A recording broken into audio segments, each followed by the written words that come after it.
নমস্কার বন্ধুরা, test best রেসিপিতে সবাইকে স্বাগত। আজ আমি আপনাদের সাথে শেয়ার করতে চলেছি কচুরলতির রেসিপি। আর কচুরলতি যদি সঠিক নিয়মে আর সঠিক পদ্ধতিতে রান্না করা হয়, কচুরলতিতে কিন্তু একটুও গলা কুটকুট করে না, আর কচুরলতি রান্না করতে গেলে লতি ঘেটেও যায় না। তো চলুন আজকের রেসিপিটা দেখে নেওয়া যাক। কচুরলতি রান্নার জন্য এখানে আমি কচুরলতি কেটে নিয়েছি। তো কচুরলতির ওপরে একটা পাতলা আস্তরণ মানে পাতলা একটা খোসার মতন অংশ থাকে, তো সেটাকে কিন্তু খুব ভালো করে পরিষ্কার করে নিতে হয়। তা না হলে কচুরলতি রান্না করলে সেটা মুখে পড়লে যেমন খেতেও ভালো লাগে না, আর মুখটাও কিন্তু কুটকুট করে। এবারে কেটে নেওয়া কচুরলতিকে কিন্তু আমি একবার ভালো করে ধুয়ে নিয়েছিলাম, যেহেতু লতির মধ্যে অনেক নোংরা থাকে।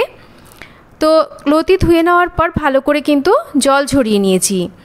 এবার হাফ চামচ লবণ দিয়ে এবার লতিকে ভালো করে লবণ দিয়ে মেখে নেব। তো লতিগুলোকে খুব ভালো করে লবণ দিয়ে আমি মেখে নিয়েছি। এবার একটা ঢাকা দিয়ে 10 থেকে 15 মিনিট লতিটাকে এইভাবে রেখে দেব। তো কম করে কিন্তু 10-15 মিনিট এইভাবে লতিগুলোকে রেখে দিতে হবে। তো 10-15 মিনিট পর মোটামুটি আমি 15 মিনিট পরে কিন্তু ঢাকাটাকে সরিয়ে নিয়েছি। আর দেখুন, লবণ দিয়ে যেহেতু লতিটাকে মেখেছিলাম, লতি বেশ নরম হয়ে গেছে আর বেশ একটু কিন্তু জল ভাব হয়েছে।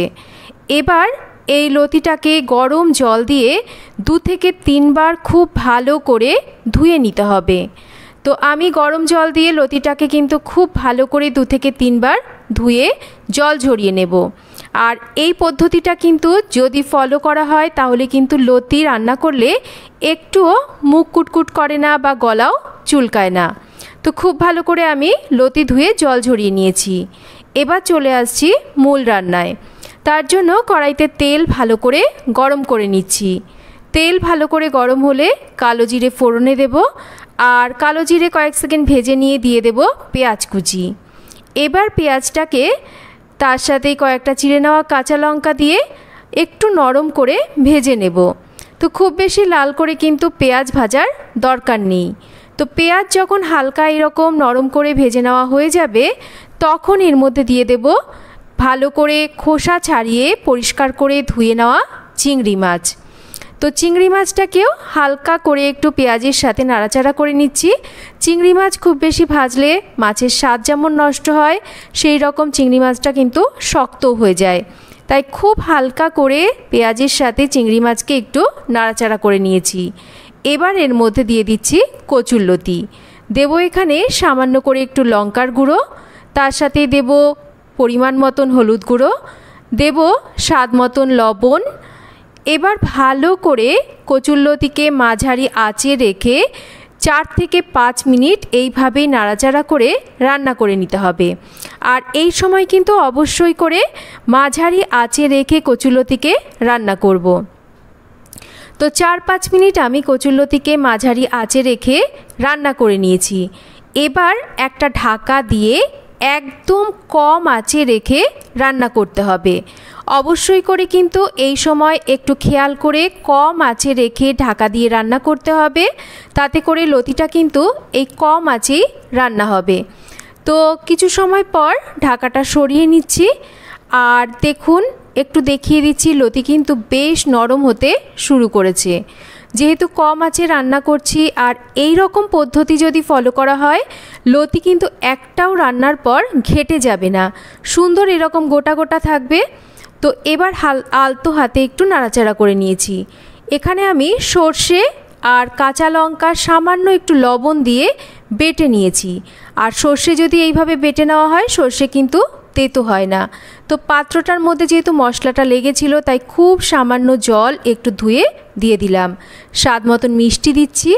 এবার আলতো হাতে নাড়াচাড়া করে সর্ষেটাকে মিশিয়ে নেব। আর এই রান্নায় কিন্তু এক্সট্রা করে কোনো রকম জল দেওয়ার প্রয়োজন নেই।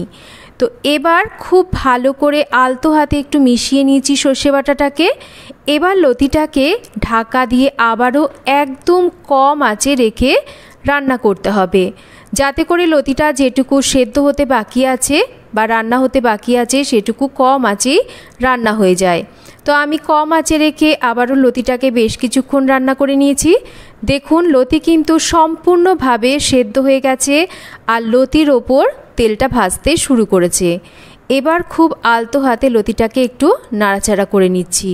তো লতি দেখতেই পাচ্ছেন একটাও কিন্তু ঘেটে যায়নি, সুন্দর গোটা গোটা আছে।